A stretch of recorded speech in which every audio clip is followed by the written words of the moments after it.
Greetings, Earthlings. Today we're going to go over how to memorize a grocery list, or anything else for that matter, effectively, using lessons from a memory grandmaster. Now, what we're going to be going over here is called the memory palace technique. There's or the loci, L-O-C-I technique. Essentially, what we're going to do is use So here's the way. Okay, the way the human brain works is that we have great memories for some things and terrible memories for other things. So you may have met a person and you remember their face, but you don't remember their name. For example, or I give you a string of numbers like 4, 2, 3, 6, 8, whatever. You're not going to remember those digits because they mean nothing to you. But if something has aspects that are memorable, so let's say it's vivid or you felt very emotional about it. So I bet you remember maybe your birthday party or a New Year's party or a holiday party of some sort, whereas if I said what happened on January 23rd, you probably don't remember it because there's not a lot of cues tying to it. So the reason for why we're about to do is going to work has to do with the nature of how human memory works. Alright, so here's our list. Here I've made up a list of 15 items, grocery list items, and you can include details like 2 of something, or I want a red pepper, a green pepper, and we're going to basically find a location that you know. So I'm going to run this on my apartment, let's say, but you can run this on, like, let's say a park near your house. The idea is pick a location you know really, really well.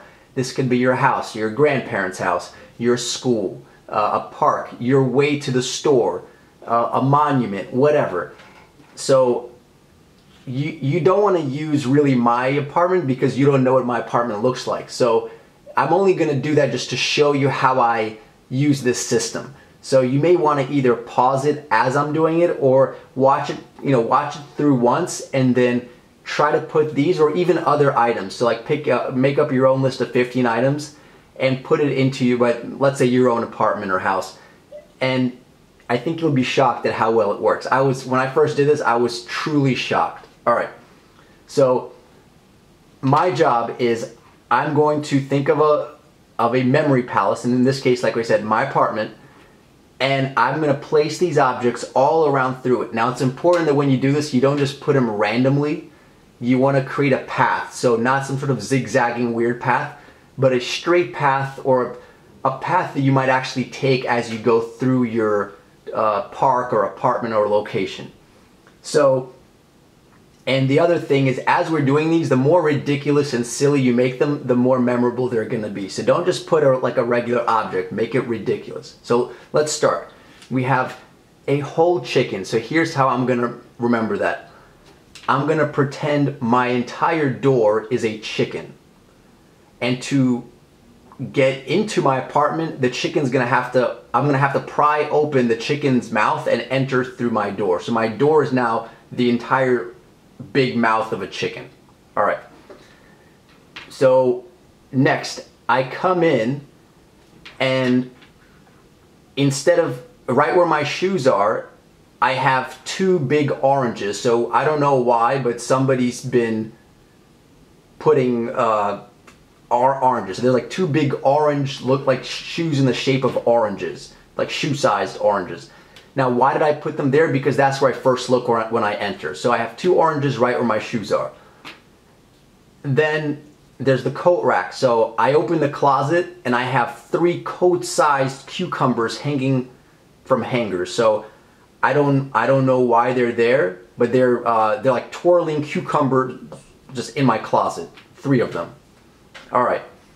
Next, I'm about to put some stuff on the chair I have by the entrance, but the chair is made up of a sliced radish. So instead of it being a normal, let's say, wooden bottom of a chair, I have a radish onto which I'm going to place my stuff. It's a huge sized radish that's sliced.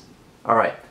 Next, I'm about to go to the kitchen, but as I'm walking to the kitchen, the corridor is made up of beets for some reason. Now, these beets are not just regular beets. They are turning beets, and they also make a beat. So they make some sort of beat sound, beat with a B-E-A-T, and they're just twirling beats like a maybe DJ turntable. So all right, so we have that going on. So now, as I'm about to enter the kitchen,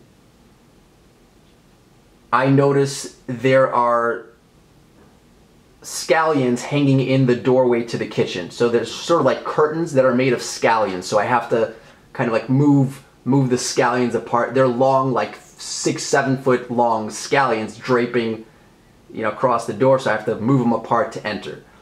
All right. Now I enter the kitchen, and now it's like a game of Mario. For some of you, maybe Mario Kart, maybe you've played it, where basically the whole kitchen floor is made up of mushrooms. So I literally have to jump like tile to tile, and it makes that like Mario sound, like drrr. So every time I walk across the kitchen, like gold coins pop out because I'm stepping on these mushrooms. For those of you that have never played Mario, don't worry about that. All right, now I'm about to open the refrigerator door, and the refrigerator door is actually a big red onion. The entire door is red onion. So to open the refrigerator, I actually have to slice through the door to open it. All right, so now I open my refrigerator door, and inside my refrigerator are like gigantic sardines, and all this water comes out with like live sardines that are swimming at me. All right, so these sardines spill out. Okay, so next on my path, I go to the kitchen table, and the kitchen table is made of sweet potatoes. So you can actually eat the kitchen table. There's just, whatever your shaped kitchen table is just made of sweet potatoes. All right, so now, how do we memorize fish head? So now I have a toaster on the kitchen table. So my toaster is in the shape of a fish head. So in order to open the toaster, I have to pry open the fish's mouth, which is the fish head, and then I put the toast. All right. Next, so I go to my room, and in my room, as soon as I enter the sheets, I notice the sheets on the bed are made of dates. So I don't know, they're all like mushy, and the sheets are made of dates. All right, the bed sheets, that is. All right. Next, I go to the window, and the window is a pineapple. So how is the window a pineapple? If you want to get some fresh air, you have to slice through parts of the window and throw them out to see outside, because your window is an actual pineapple. Next, I'm about to lower the curtains, but the curtains are made of arugula. So a bunch of arugula just like trickles down as I try to lower the curtains in my room. Now I'm about to leave my room, but my floor has olive oil on it, so my whole floor is slippery. So as I'm leaving my room, I almost fall and kill myself because of the olive oil. Now, if you've done something like that, and this might have not, like, sometimes it's more successful, sometimes less, so that would have been the whole exercise. So now, what we're gonna do is just retrace our steps. So, how did I enter my apartment? Oh, I opened the mouth of a chicken. Then there were 2 oranges where the shoes were.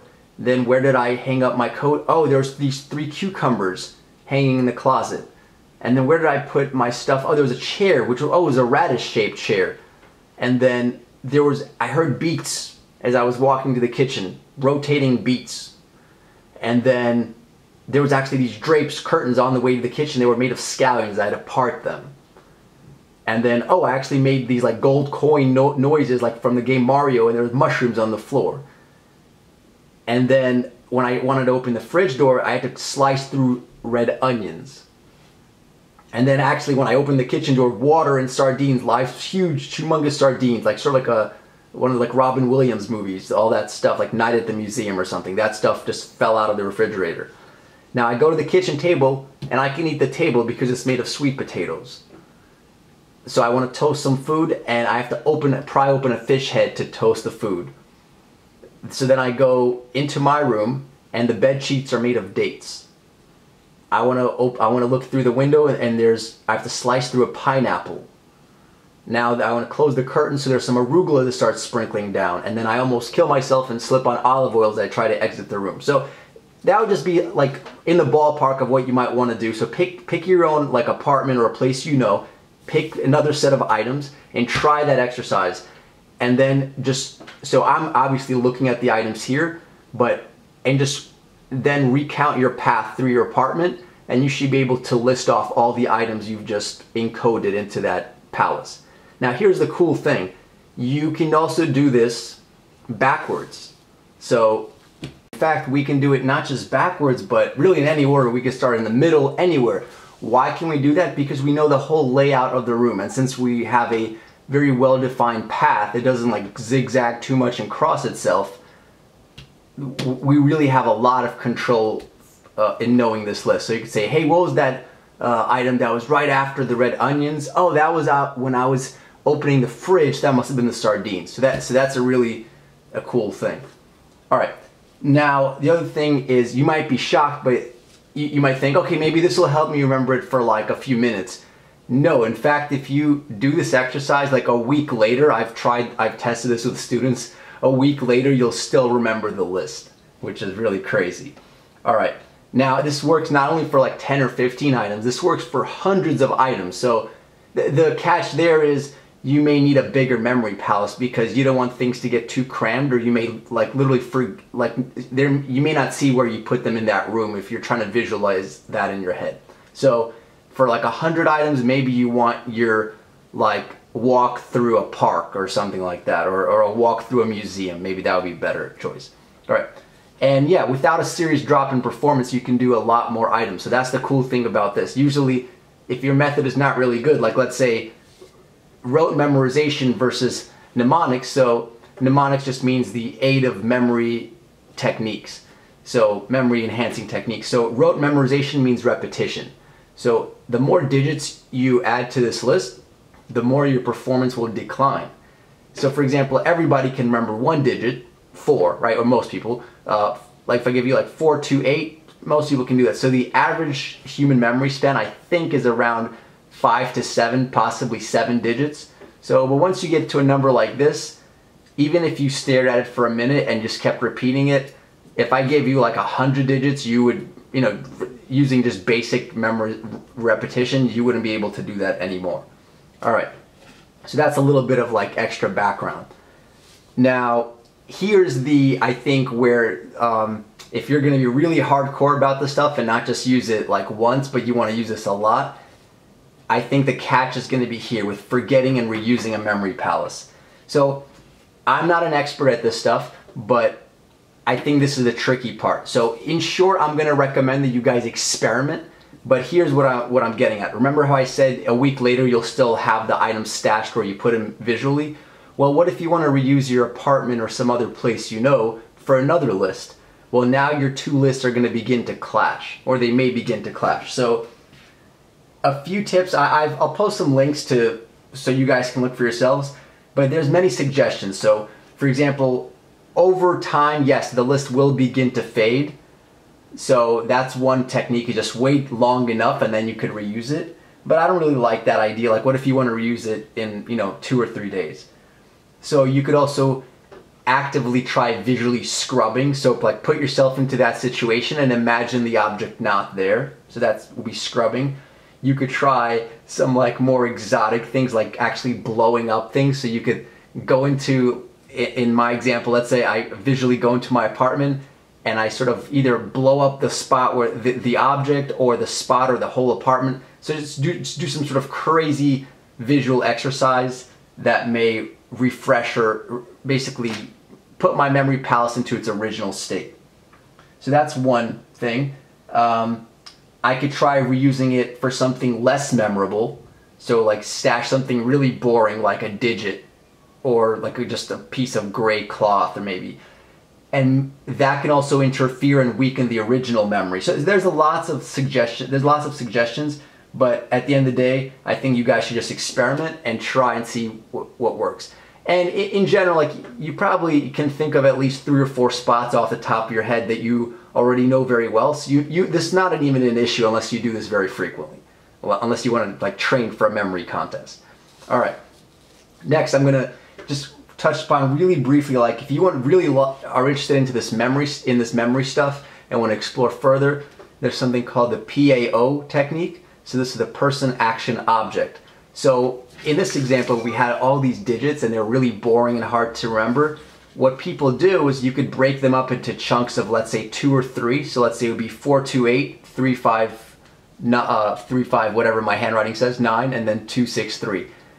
And then 428 would be some sort of person, 359 would be an action, and 263 would be an object. So for that to work, you would have to know 1,000 different people, so 0 through 999. And so for, let's say this might be Bill Clinton jumping on an elephant or something, or on a car. So, and what that does is turns non-memorable digits into very memorable visuals. So again, it's sort of doing the same technique. And then once you want to recall all this stuff, you can place each chunk of like 6 or 9, depending if you're doing 222 or 333. The 333 would be more advanced because you have to memorize 1,000 things per person, action, object. Whereas if you want to do like the easier one, well, it's still hard. You have to remember 100 people, 100 actions, and 100 objects. So for example, you would have to know 42 corresponds to Bill Clinton, or 83 represents jumping, and 59 is a shark. So Bill Clinton jumping on a shark. So whatever it is, you would have to have these sequences really memorized. So that would be the hard part, and you would have to train to get that encoding. Once you get that, then you could use the system.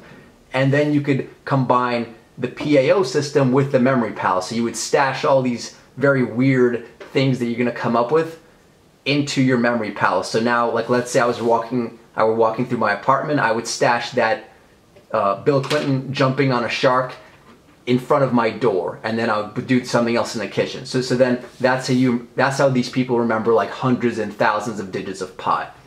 All right. So if you want to learn more about this, I'll have links.